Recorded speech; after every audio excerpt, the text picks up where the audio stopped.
Hi everyone, I hope you're doing great. So today I decided I will be doing a video that I have been thinking of doing for so many years. Recently a lot of people have been asking me a few troubling questions, maybe because of the videos I've been putting out there. And people ask me, Joe, you talk about one world religion.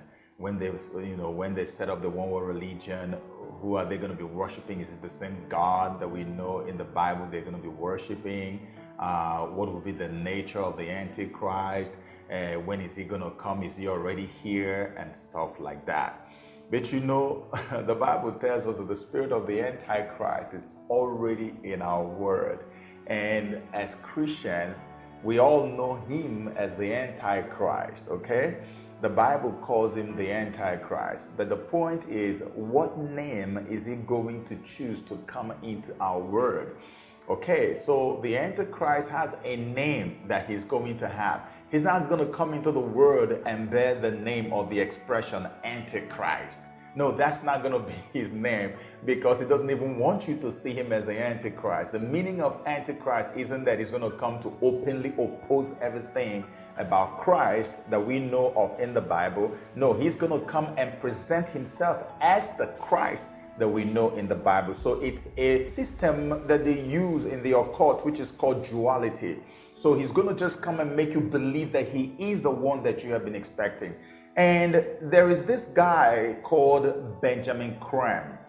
We all knew Benjamin Creme. He was widely known as a forerunner to the Antichrist.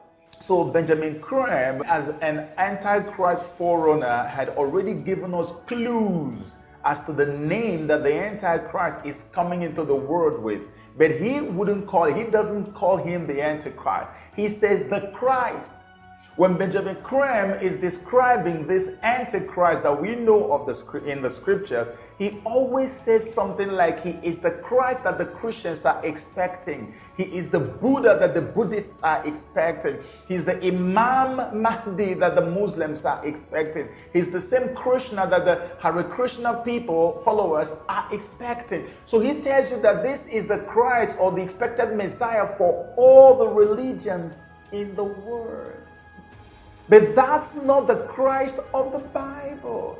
Because the Christ of the Bible is only coming for his elect, people who have lived their lives according to the principles laid down in the scriptures, which he is the author of. The Bible says that he is the author and finisher of our faith.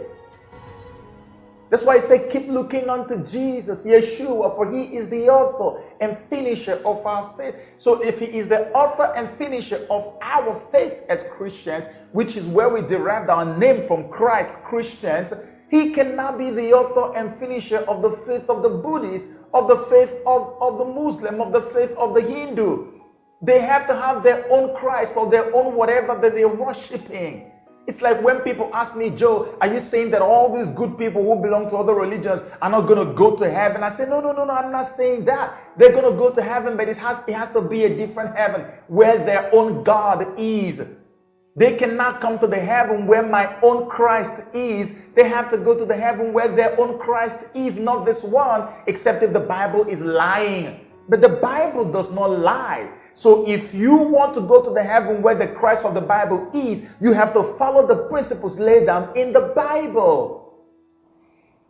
But Benjamin Creme tells the whole world that this Christ is the one you are expecting, and he is the same Christ for all the other religions. And that is the first false statement that you get your brain thinking that this is the Antichrist is talking about. Imam Mahdi or Krishna or Maitreya Buddha or the Christ or whatever, the Messiah, whatever they think, all these names apply to him, but he doesn't like them. He says, if I'm the Christ to Christians, well, what about the Jews? What about the Hindus? What about the Muslims? If I'm Krishna to the Hindus, well, what about the others? Where do they come in? If I'm Maitreya Buddha, which of course he is, they're the only one who have got his name right. If I'm Maitreya Buddha, well, what about the Christians? What about the Hindus? What about the Buddhists, the Jews, and so on? So He wants only to be called the teacher. He claims that the people who got his name right are the Buddhists. So his name is Maitreya Buddha. Maitreya is a Sanskrit name derived from Maitri, and that means loving kindness. Buddha is a perfected being, a being on earth who has achieved the highest possible perfection in the world of man. That's what Buddha stands for. So this is more like a perfected being who is so full of love and kindness. That's a religious definition of Maitreya Buddha. Now, there's something called gematria, okay?